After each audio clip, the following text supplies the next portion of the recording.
Before this video begins, I would like to give a quick thank you to my Asban Team level patrons Fallon Cortez and Nathan Gibson. Thank you so much for supporting the channel.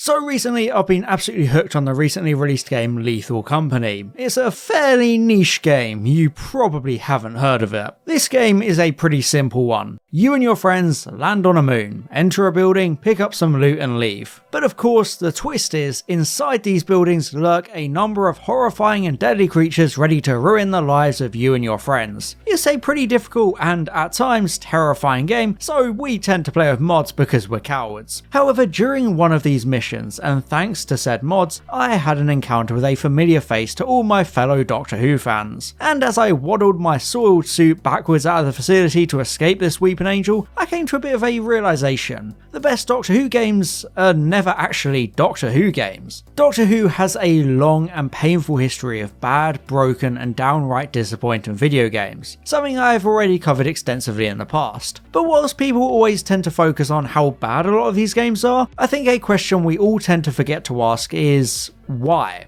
Why do Doctor Who games suck so badly? Well, today that's kind of what I hope to answer. So join me on a trip through time, gaming genres, microtransactions and mods, because it's time to explore the reasons behind Doctor Who never really being able to compete in the gaming landscape. As of this video, by my estimate, there have been roughly 21 Doctor Who games released. These include text adventures, platformers, arcade shoot-em-ups, aimlessly walking around the TARDIS, episodic adventure games, puzzle games, crappy mobile games, VR games, and an NFT trading card game. Pretty much all of these were objective failures, with such illustrious scores as 4 out of 10, 2.5 out of 5, 2 out of 10, 1 out of 10, 39% and 37%. Funnily enough, the Doctor Who game with the best score I could find is literally just top trumps. Yeah, that says it all. Doctor Who games have had a pretty bad run of luck despite the property's wealth of potential. There's an entire universe and all of history to use as a setting, there are so many different monsters to play with and fight against, and the Doctor is a character already established and fleshed out as a hero. You would think that there'd not only be more than 21 games, but at least a handful of good ones. Yet even to this day, YouTube channels will dig up something like Return to Earth or The Eternity Clock and suffer their horrible game design and lame mechanics. Doctor Who games have a very bad reputation for a very good reason. And I think the reason for that is actually quite simple. These games have all been going about it the wrong way. A key question when it comes to making any game is, what will you do? It's the obvious starting point of any development of any creative project. It's all well and good creating a world and characters, but you have to think about what the actual point of the game is. This is what Doctor Who has traditionally struggled with, because yeah, what would you even do in a Doctor Who game? The adventure games of 2010 are often considered the best games Doctor Who has ever released, but they weren't actually received all that well by critics at the time. These third-person games were fully voice-acted productions set during Series 5 of Doctor Who, with the gameplay essentially being running around and solving some basic puzzles and stealth segments. They were under an hour long, designed to feel like an episode of the show, but they were actually pretty weak as games. That being said, they were free and made on very low budgets, so that shows a sense of potential that could be scaled up and polished with a higher budget and a more experienced team. After all, these games, as rough as they are, do remain pretty much the most faithful Doctor Who games in terms of tone, atmosphere, and accuracy of the Doctor as a main character. But my question still remains, what would you even do in a Doctor Who game? For a property as extensive as Doctor Who is, endless versions of the adventure games would feel a bit disappointing and repetitive, not realising the true potential. A lot of people tend to have the same general hopes for Doctor Who games. A common request is for some sort of Doctor Who style Telltale game. There wouldn't be lots of platforming or running around. The focus would instead be on the characters and the story, very much making it an interactive episode of sorts. That would probably be received really well 10 years ago when Telltale style games actually had a good reputation and weren't mocked for their bland and formulaic sense of repetition. Of course, narrative style branching episodic games are still very popular, as shown by things like Life is Strange and Detroit Become Human, but I think it's clear that Doctor Who has missed its chance to be one such game. So that's out of the question, for now at least. Another thing on the Doctor Who game wishlist for a lot of fans is something akin to Knights of the Old Republic. a 2003 turn-based Star Wars RPG allowing you to travel to multiple different planets in an epic, high-stakes story. That sense of exploration and scale is what Doctor Who fans tend to wish for when it comes to a game, and it definitely seems doable for a universe as expansive as Doctor Who, which has a key spaceship at its centre and all sorts of planets to visit and explore. But that's just a setting.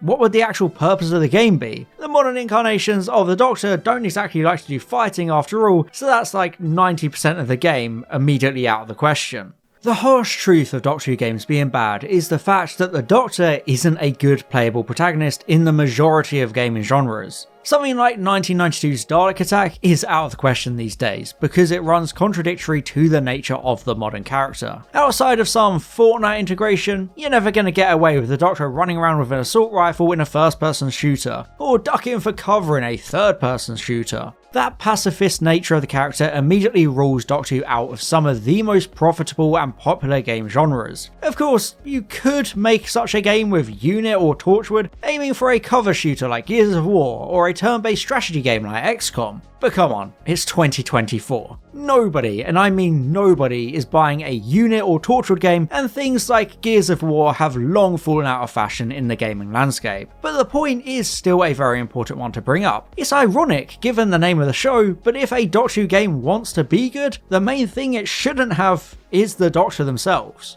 Video games without the Doctor are actually pretty common, especially these days as the issues I've already mentioned seem to be known by the creators themselves. It has been over a decade since the last Doctor Who game where you explicitly play as the Doctor, outside of mobile tapping games. Recent years have seen games like The Lonely Assassins, where you play as a random person being helped by Osgood to dig through Larry Nightingale's phone, and The Edge of Time / Edge of Reality, which are puzzle games where you play as the Doctor's temporary companion. These games are still far from perfect, but they're a step in the right direction, no longer forcing the developers to worry about what the Doctor can and can't do as a playable character. They do have a good sense of immersion, especially being able to enter the TARDIS in VR, so they show how possible it is to lay the foundation for good modern Doctor Who games trying something different. It allows you to immerse yourself in encounters with iconic enemies and nice settings, with a decent enough story and good graphics. Of course, when I played Edge of Reality, I expected it to be a bit more like a puzzle game akin to The Witness or the Turing Test. Instead, it didn't seem to know what it wanted to be and it had a litany of technical issues upon launch, and there's so much tedious walking between set pieces. It really just did not live up to its potential. So it again falls into that middling reviews curse of Doctor Who games despite all the things it does get right.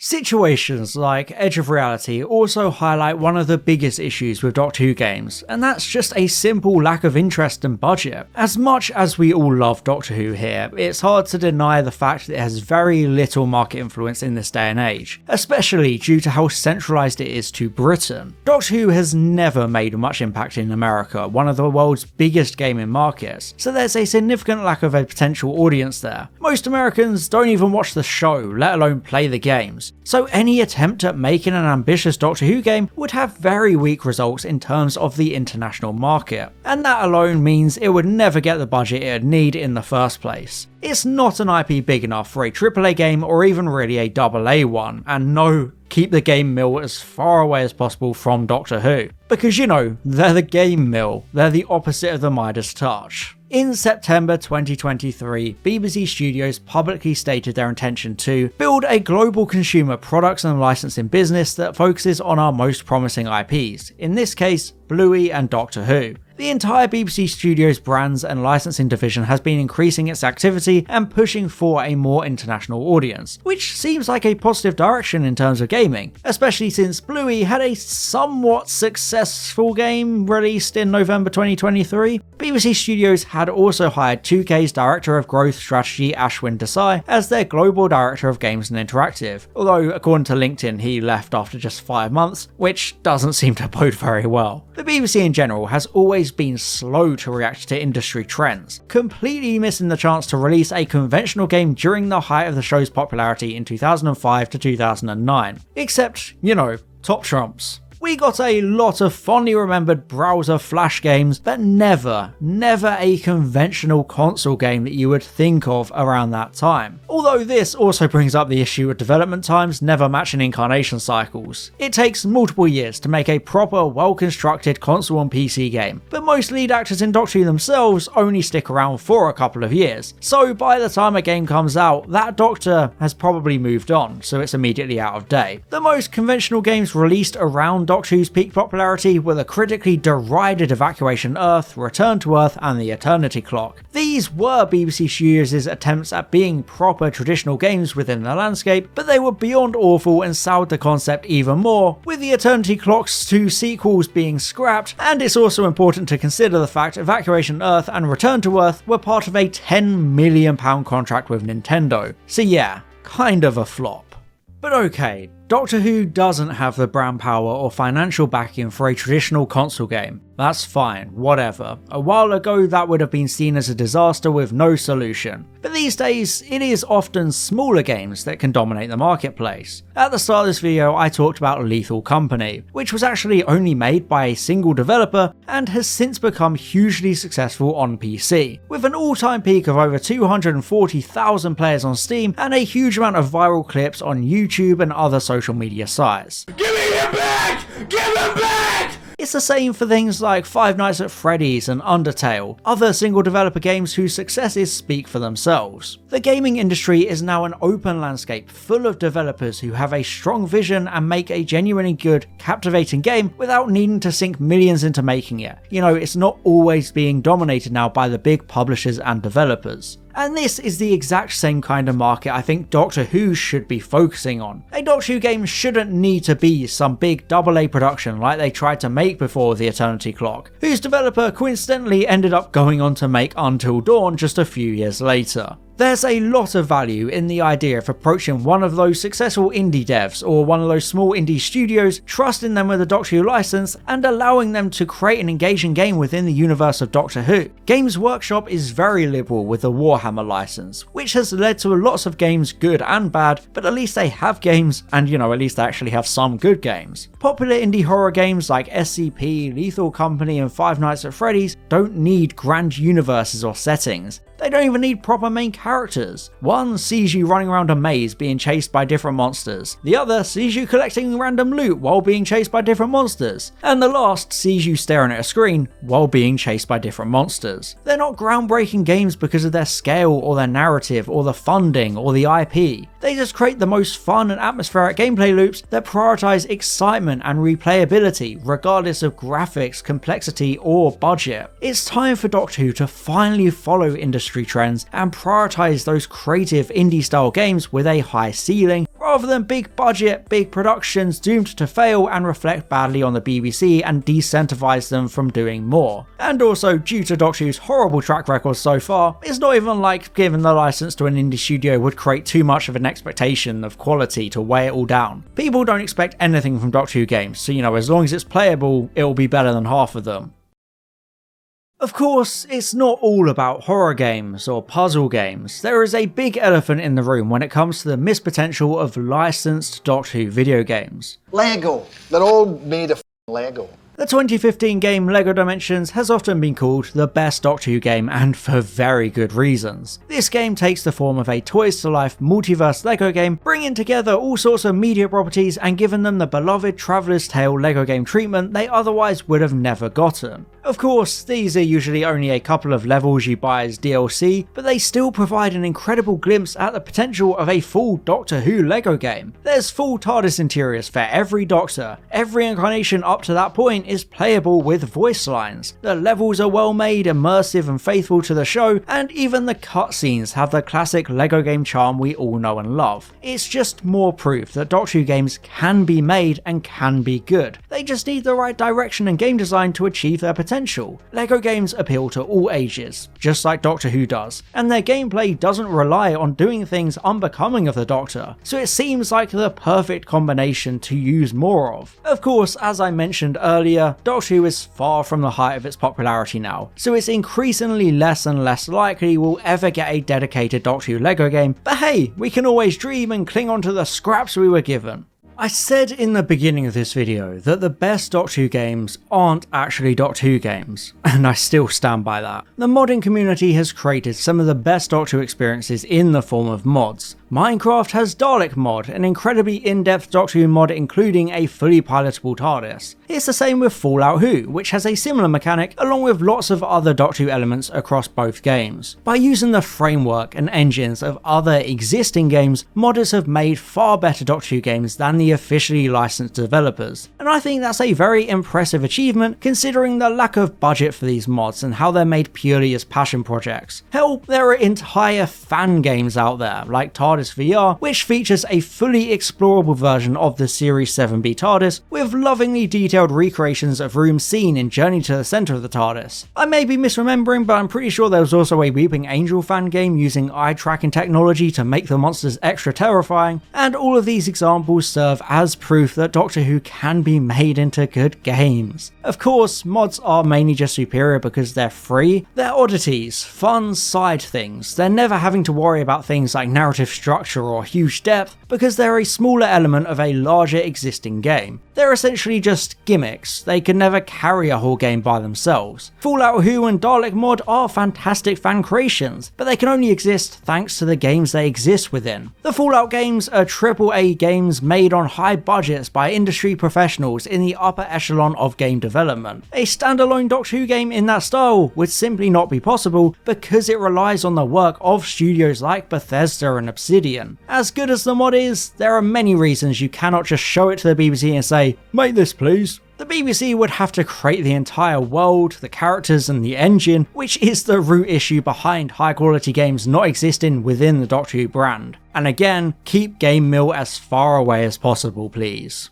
Lastly, many other games have utilised Doctor Who's own gimmicks to huge success, beating any attempt by the BBC to make their own. SCP-173 is often considered to be derivative of the Weeping Angels, and its central presence has made Containment Breach and Secret Labs huge successes on YouTube. The Weeping Angels have such a lasting cultural impact that both SCP-173 and the Coilheads from Lethal Company are just referred to as being Weeping Angels whenever anyone asks about their mechanics, because the monsters have had that much of an impact, people instantly understand what they're referring to. Oh, I see. She's a weeping angel. However, despite these great examples already existing, it's still obvious that there is a big gap in the market for a proper Doctor Who horror game plunging you into the darkness of the universe with little protection. It's something they touched upon before in The Edge of Reality. Far and away the best section of that entire game is the part where you have to walk through a creepy basement filled with weeping angels. When I played that part, I was a quivering wreck. It was incredibly effective and immersive. It was just an amazing experience. But this is the furthest they've ever gone with the idea, and that's a real shame. Doctor Who is a brand rich with monsters and horror elements. A survival horror game where you have to escape weeping angels, dodge dream crabs and stay in the light to avoid Vashta Nerada could really be fantastic. But unfortunately the BBC just seems too scared to approach things like that because of the younger demographic of the show, and I think that really holds the wider brand back. After all, FNAF and Poppy's Playtime have a pretty young fanbase, so Doctor Who is already perfect to join those kinds of PG horror games. You know, it's not exactly like I'm asking for Resident Evil over here. I'm not asking for lots of blood and gore and real scary jump scares. I'm just asking for something solid within the horror genre.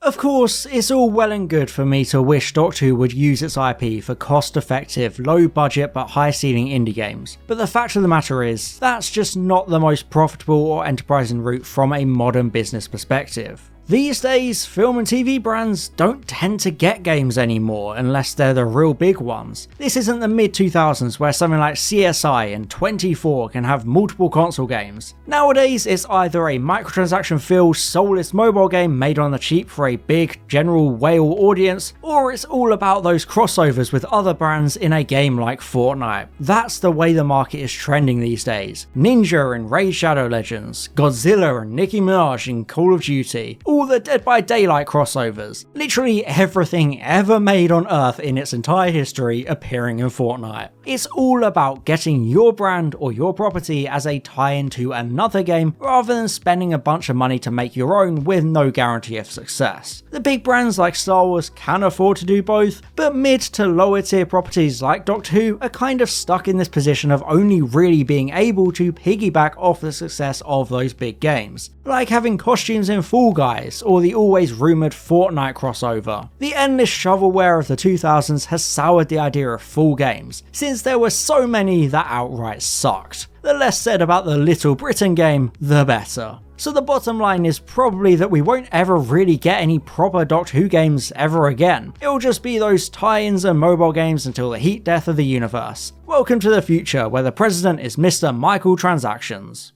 I adore Doctor Who. I also adore gaming. They're two of the only things I've liked for almost my entire life, but they've never really been able to get along. As a kid, I could play endless hours of Star Wars Battlefront and many other games to enjoy that universe, but when it came to Doctor Who, all I had were crappy little toy games and browser games. I was never able to put something in a games console and play a proper, fully developed Doctor Who game, and even all this time later, with all the advancements in the brand and the gaming industry, that generally remains the case. When a Doctor Who game is released, it tends to get things very wrong by trying to put the Doctor as the protagonist. Or there's also potential that's missed for many other reasons like bugginess, bad game design, no marketing, all these other factors. I, along with many other Doctor Who fans, still believe there's a world of potential in the concept of games, especially after playing mods and fan games that show just how much can be achieved with the right resources and vision. There really is magic to be made with Doctor Who. It's such a varied franchise with the potential to work within pretty much any gaming genre, and I still hope for a genuinely good Doctor Who game one day. But maybe that's just because I love sci-fi games in general. The Outer Wilds is one of my favourite games of all time.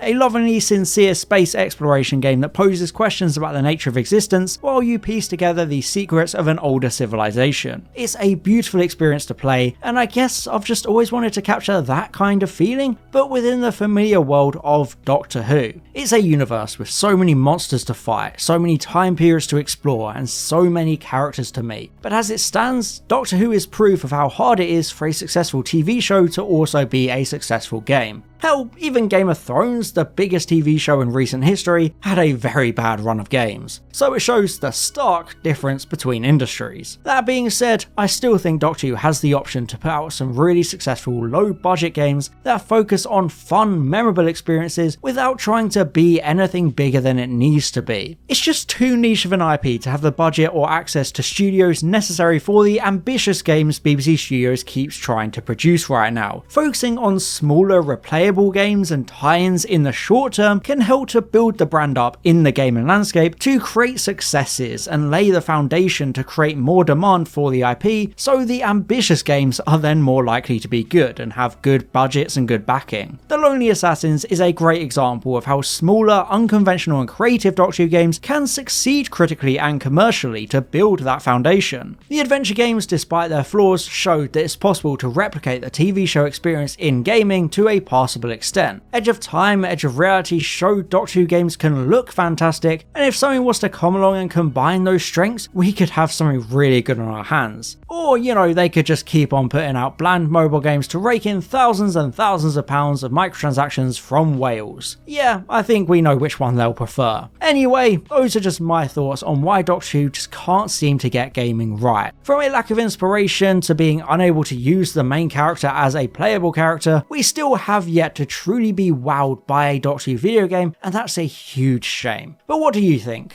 What would you want in a Doctor Who game and why? Thank you very much for watching, and as always, I'll see you in the next one. Bye bye. And I'd just like to quickly thank my Bantam level patrons, Fallon Cortez and Nathan Gibson, my Diamond level patron, Glenna Clark, my Platinum level patrons, Matthew Burns and Maximilian Foreman, and all my Gold level patrons, Boots, Daniel Shillito, Franz Orn aka Alarm Vortex, Leigh Marie Farrell, and Tom Azar. Thank you so much for your support.